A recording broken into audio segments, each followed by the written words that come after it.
प्रिय दर्शकों नमस्कार। मेरे प्रिय दर्शकों विश्व ज्योतिष में आपका स्वागत है। दर्शकों पहले तो मैं आपका दिल से धन्यवाद दूंगा कि आप मेरे वीडियो बड़ी उत्साह से देख रहे हैं। फिर मैं चाहूंगा कि आप मेरे चैनल पर इसी प्रकार बने रहें। आपको वीडियो अच्छा लगे तो लाइक करें, शेयर करें और जिसने सब्सक्राइब नहीं किया तो चैनल को सब्सक्राइब करना ना भूलें। मेरा प्रोत्साहन बढ़ेगा, मैं इसी तरह से आपका मार्गदर्शन करता रहूंगा। आज के इस वीडियो में हम आपका मार्गदर्शन करने जा रहे हैं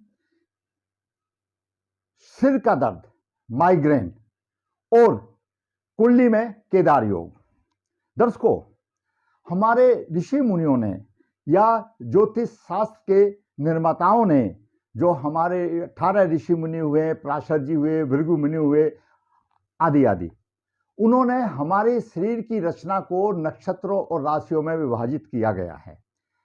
जन्म के समय पर जो राशि या जो नक्षत्र अधिक पाप प्रभाव में होता है, वह पीड़ित होता है, तो उससे संबंधित रोगों की उत्पत्ति होती है। आपने देखा होगा कि इस दुनिया में प्रत्येक प्राणी अलग अलग रोग से पीड़ित है, प्रत्येक प्राणी की शक्ल अलग अलग है।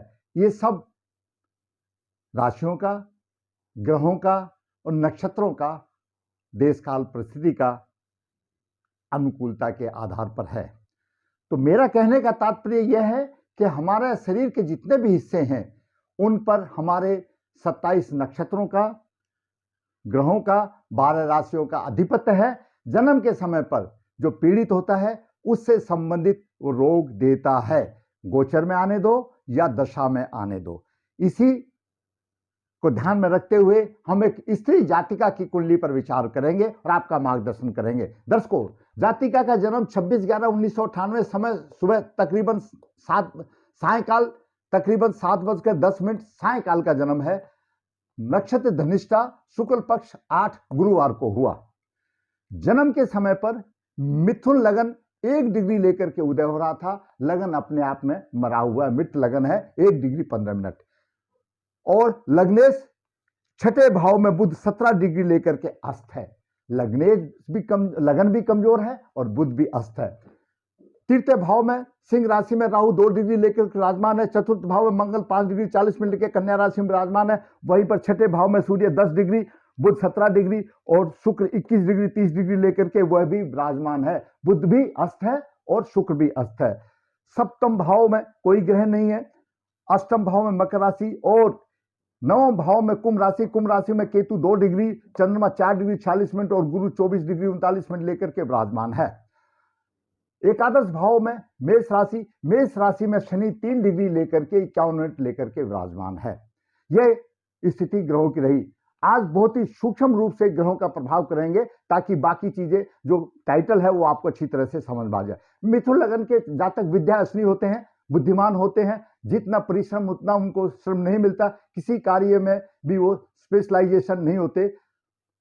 बुध बुद्धि का कारक है, अस्त है, कहीं ना कहीं कमी का कारण बनता है। बात करें सूर्य की, सूर्य तृतीय भाव का स्वामी है और 6ठे भाव में है। मामी से अधिक प्रेम होगा, भाई बहन से विचार मतभेद होगा, पराक्रमी साहसी होगा, परिश्रम में कभी हार नहीं मानेगा। परिश्रम करने वाली लड़की होगी, कभी हार नहीं मानेगी। पेट और पैर में कोई तकलीफ की शिकायत हो सकती है।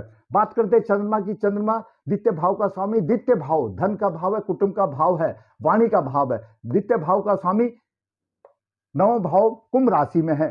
जातिका की कुंभ राशि है। कुंभ राशि में चंद्रमा 4 डिग्री 16 मिनट लेकर के विराजमान है। धनी, उद्योगी, निपुणता, धार्मिक प्रवृत्ति, प्रभावशाली व्यक्तित्व, सप्तम दृष्टि से सिंह राशि को देख रहा है। भाई बहन का सुख और यशस्वी बनता है। अब बात करते हैं मंगल की। मंगल कुंडली में एकादश भाव का स्वामी है और 6ठे भाव का स्वामी है। मिथुन लगन में मंगल परम पापी माना जाता है, क्योंकि 6ठे से 6ठा एकादश भाव है। इस लगन में मंगल को परम पापी माना जाता है। यहां पर मंगल चतुर्थ भाव में है। माता के पक्ष में विचारिक मतभेद रहेंगे। सप्तम दृष्टि से दसम भाव को देख रहा है। राज के पक्ष में, पिता के पक्ष में अच्छा होगा। व्यवसाय में वृद्धि होगी। परिश्रम तो होगा परंतु वृद्धि होगी। अपना ऐसा जातक, ऐसी जाति का या जातक जिसकी भी कुंडली हो, वह अपने आप भवन का निर्माण करता है। ऐसे बालक बाहर से कठोर होते हैं लेकिन अंदर से बहुत ही नरम होते हैं और सभी क्षेत्रों में उन्नति करते हैं, क्योंकि मंगल दिग्बली हो जाता है यहां पर।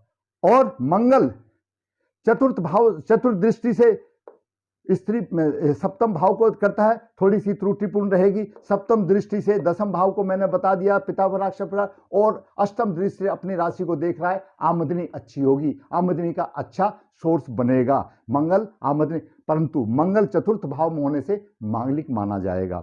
बात करते हैं बुध की। बुध लगन भाव का स्वामी है और चतुर्थ भाव का स्वामी है। लगन भाव स्वयं का प्रतिनिधि करता है। हर एक ज्योतिषाचार्य, मैं भी, सभी बताते हैं और तकरीबन आज सभी लोग मानते हैं। आज का जमाना अलग हो गया, सबको कुछ ना कुछ मालूम है। लगन का प्रतिनिधि सेम जातक है, यानी ये समझो लगन और लग्नेश जिसकी कुंडली आप देख रहे हैं या जिसका धन कर रहे हैं आपकी है, आप स्वयं हो। सुख का भाव चतुर्थ भाव है, लगन का भाव और सुख का भाव बुध छठे स्थान में अस्त है, सूर्य से पीड़ित है। छठा स्थान रोग शत्रु का है, रोगों से पीड़ित होगा, क्योंकि अगर यहां पर लग्नेश पीड़ित होता है या अस्त होता है तो उसको रोग घेरे देते हैं और अपना प्रभाव देने में असमर्थ होता है। बात करते हैं गुरु की। गुरु सप्तम भाव का स्वामी है, दसम भाव का स्वामी है, नवम भाव में है, परंतु दोनों केंद्रों का दो करके गुरु शुभ फल देने में असमर्थ है। इसका मतलब यह भी नहीं कि अशुभ देगा, लेकिन दोषी हो जाता है। इसके लिए पूजा कराने से उसका दोष खुल जाता है। बात करते हैं शुक्र की। दर्शकों, मैंने कई बार बताया कि नवग्रह में दो पार्टियां हैं। एक पार्टी चंद्रमा, मंगल, सूर्य और गुरु, चार ग्रह है। ये चार ग्रह 6 राशि के स्वामी हैं। दूसरी पार्टी में बुध, शुक्र और शनि, ये 3 ग्रह 6 राशियों के स्वामी है। इस तरह से 12 राशियों के स्वामी ये 6 ग्रह होते हैं। दोनों की अलग अलग पार्टी है। जब यहां पर मिथुन लगन होगा तो पंचमेश शुक्र होगा और भाग्य शनि होगा। इसी तरह से लगन के ऊपर डिपेंड करता है। ये आपस में ही पंचमेश भाग्येश होते हैं। उधर दूसरी पार्टी की जो 4 ग्रह हैं उनमें से कोई लगन होगा तो उनका आपस में ही पंचमेश भाग्येश होते हैं। पंचम भाव में तुला राशि, तुला, और द्वितीय भाव में वृश्चिक राशि। शुक्र इस कुंडली के लिए राजयोग कारक माना गया है। शुक्र को द्वादश भाव का दोष नहीं लगता। शुक्र दाम्पत्य सुख देने वाला है। शुक्र भोग विलास का कारक ग्रह है। शुक्र भौतिक सुख देने वाला है, परंतु अस्त है, पंचमेश अस्त है, संतान का स्वामी अस्त है। बुद्धि संतान में कहीं ना कहीं कमी का कारण बनते हैं। आज बात करते हैं शनि की। शनि अष्टम भाव का स्वामी है, नवम भाव का स्वामी है और एकादश भाव में है।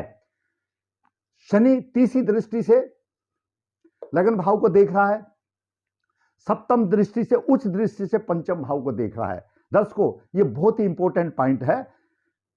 सप्तम दृष्टि से, उच्च दृष्टि से पंचम भाव को देख रहा है। शनि अष्टम भाव का भी स्वामी है। अष्टम भाव गूढ़ ज्ञान है। जब गूढ़ ज्ञान के स्वामी का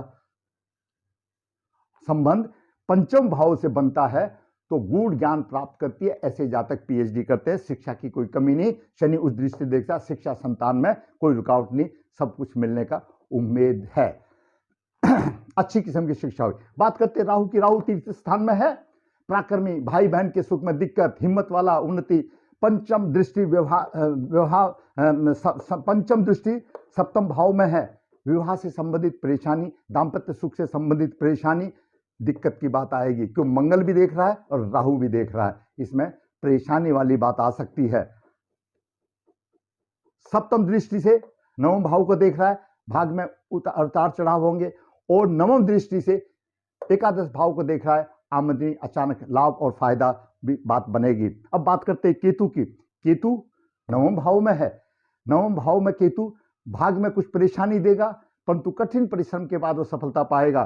पंचम दृष्टि लगन भाव पर है।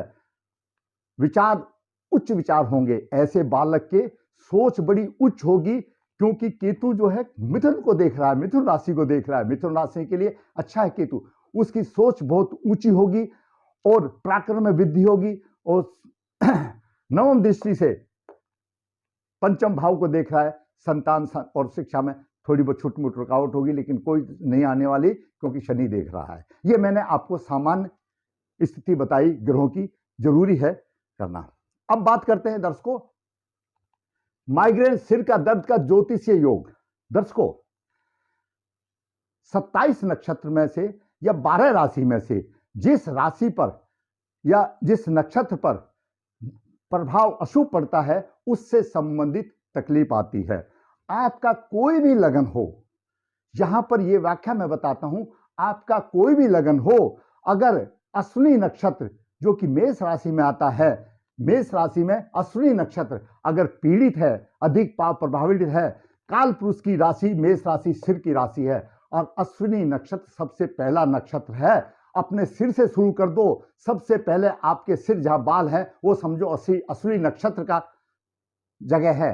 अगर अश्विनी नक्षत्र किसी भी स्थान पर हो, ये तो एकादश भाव में 12 भाव में से किसी भी स्थान पर अधिक पाव प्रभाव में हो, तो आपको सिर दर्द होगा। अब देखिए, जातिका की कुंडली में हम विश्लेषण करते हैं। जन्म के समय पर शनि 3 डिग्री 50 मिनट लेकर के यहां पर बैठा हुआ है, मेष राशि में अश्विनी नक्षत्र में है शनि। शनि बैठा हुआ है जन्म के समय पर मेष राशि में अश्विनी नक्षत्र में बैठा हुआ 3 डिग्री 51 मिनट है। उसके बाद शनि को राहु अपनी नवम दृष्टि से 7, 8, 9, राहु के 2.25 है, तो राहु की भी दृष्टि यहां पर आ रही है 3:51 के पास, यानी अश्विनी नक्षत्र में। जन्म के समय पर अश्विनी नक्षत्र मेष राशि में शनि और राहु का अशुभ प्रभाव है। उसके बाद मंगल 5 डिग्री 40 मिनट लेकर बैठा हुआ, मंगल की अष्टम दृष्टि भी अश्विनी नक्षत्र में जा रही है। अश्विनी नक्षत्र में 3 प्रभाव हैं, मंगल का भी प्रभाव है, राहु का भी प्रभाव है और शनि का भी प्रभाव है, और मंगल रोगेश है। 3 प्रभाव है जन्म के टाइम पर। तो जातिका को सिर में जरूरी बात है दर्द होगा, तकलीफ होगी। जब अश्विनी नक्षत्र पीड़ित होता है, अनिद्रा, बुखार, फोड़े फिंसी, बीपी, बॉडी पेन, सिर दर्द, इस तरह की और भी कई बीमारियां आ जाती हैं और होती हैं।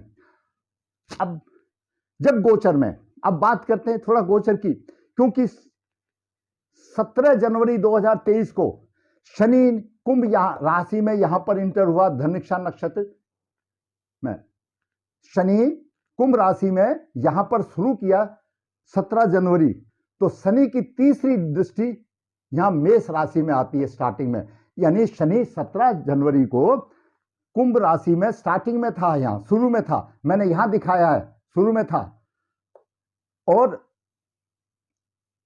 उसकी तीसरी दृष्टि यहां पर जाती है।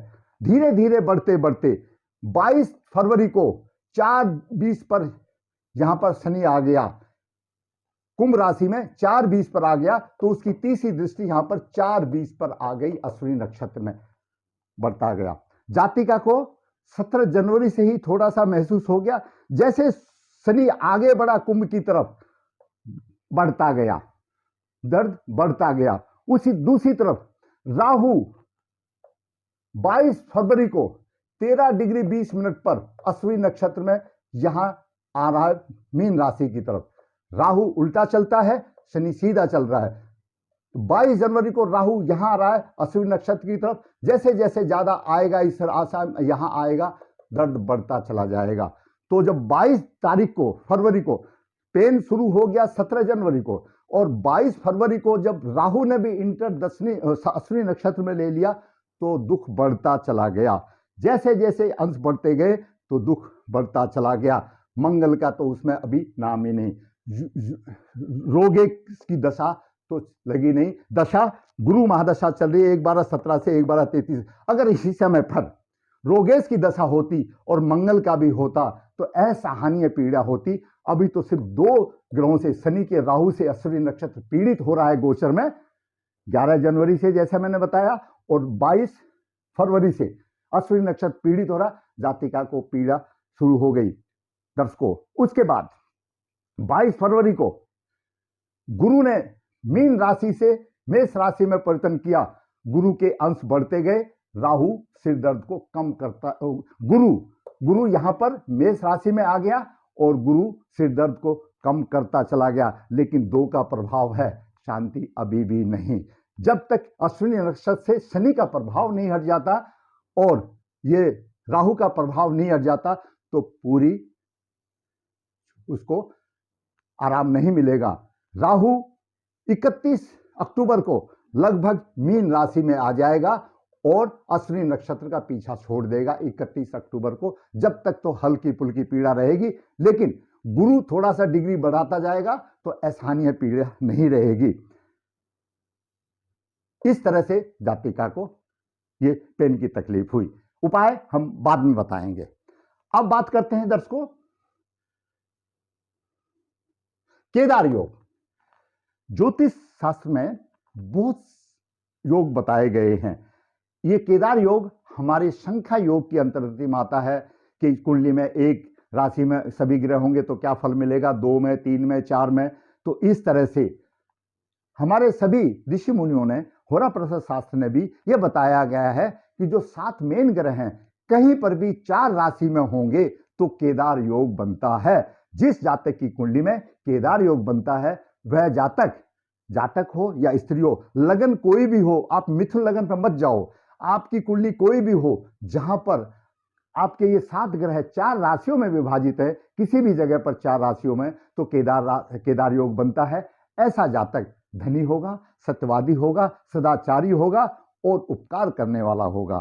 तो ये केदार का योग का फल है। परंतु मैंने इन ब्रैकेट में भंग लिखा है। भंग किसने लिखा है? कहीं पर भी किसी ऋषि मुनि ने उसका विश्लेषण ठीक नहीं किया। ये अपने आप में एक बुद्धिमान, एक ज्योतिषाचार्य का फर्ज है कि 4 ग्रह, वो 4 राशियों में जो 7 ग्रह, उनकी स्थिति कैसी है, उनकी स्थिति कैसी है, विचारणीय तथ्य है। दर्शकों, बुध अस्त है, जब लग्नेश अस्त है तो योग कहां से मिलेगा? क्योंकि हर ज्योतिषाचार्य, मैं भी बताता हूं, दिल खोल के बताता हूं कि लग्नेश कुंडली का संचालक है, कुंडली का ड्राइवर है लग्नेश। जब लग्नेश ही अस्त है तो बाकी योग कहां मिलेंगे? वह जातक पीड़ित ही रहेगा। सबसे पहले लग्न को उठाना है। कालपुरुष की राशि में मेष राशि पीड़ित है, उसके प्रभाव से आप ये मान लो कि लगन पीड़ित है। किससे? राहु और शनि, अश्विनी नक्षत्र का प्रभाव इसके सिर के ऊपर आ रहा है। कालपुरुष की राशि ये पीड़ित है और वास्तविक राशि ये लगन ये है। जातक को बुध का रत्न धारण करना चाहिए, अवश्य उसको शांति मिलेगी, अवश्य उसको प्रभाव मिलेगा। वैसे भी जिसका लग्नेश अस्त है, लग्नेश अस्त है, तो हर जातक को लग्नेश का रत्न धारण करना चाहिए। लगन कमजोर होने दो, उसका धारण करना चाहिए। दूसरा, हमारे ऐसे ज्योतिष शास्त्र में बताया गया है कि अगर अश्विनी नक्षत्र पीड़ित है इस प्रकार से, तो अपामार की जड़ भुजा, लाल कपड़े में भुजा में बांधने से, दवा के साथ साथ ये उपाय करने से भी सिर दर्द में बहुत अच्छा आराम पड़ता है। ये हमारे ज्योतिषविदों का, ज्योतिष शास्त्र का कथन है।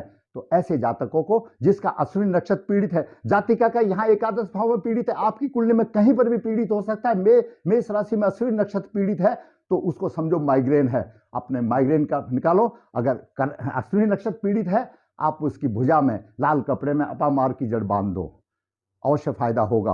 और कोई भी लगन होने दो, कोई भी लगन, यहां पर मिथुन लगन है, कोई भी लगन हो दो, उसका लगन का स्थिति देखिए कैसी है, क्या बलवान है या नहीं, लगन पर शुभ प्रभाव है या नहीं। अगर लगन कमजोर है, इस तरह से है, तो लग्नेश का रत्न जरूर धारण करें। ये कुंडली के विश्लेषण के बात है। दर्शकों, मैंने आज आपको इस जातिका की कुंडली में ज्योतिषीय योग जो कि माइग्रेन का है, वो किसी की में भी हो सकता है। जिसका में भी अश्विनी नक्षत्र अधिक पीड़ित होगा उसको माइग्रेशन होगा। आज दुनिया माइग्रेशन लेके घूम रही है। और केदार योग भंग की संज्ञा मैंने इसलिए दी, बुध अस्त है। दर्शकों, मैंने अपने ज्ञान से, अपने अनुभव से, शास्त्रों के कथन के अनुसार जैसा लिखा है उसको आपके सामने प्रस्तुत करके आपका मार्गदर्शन किया।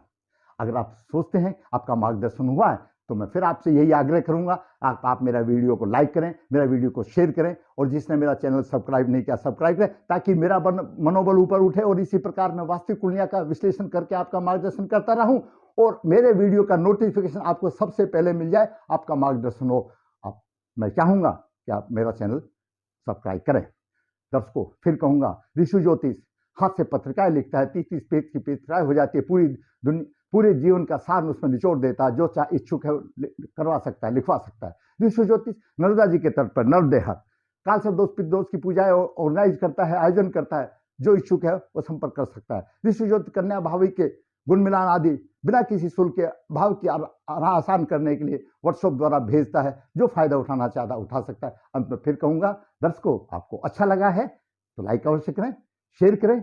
जिसने सब्सक्राइब नहीं किया सब्सक्राइब करें। धन्यवाद।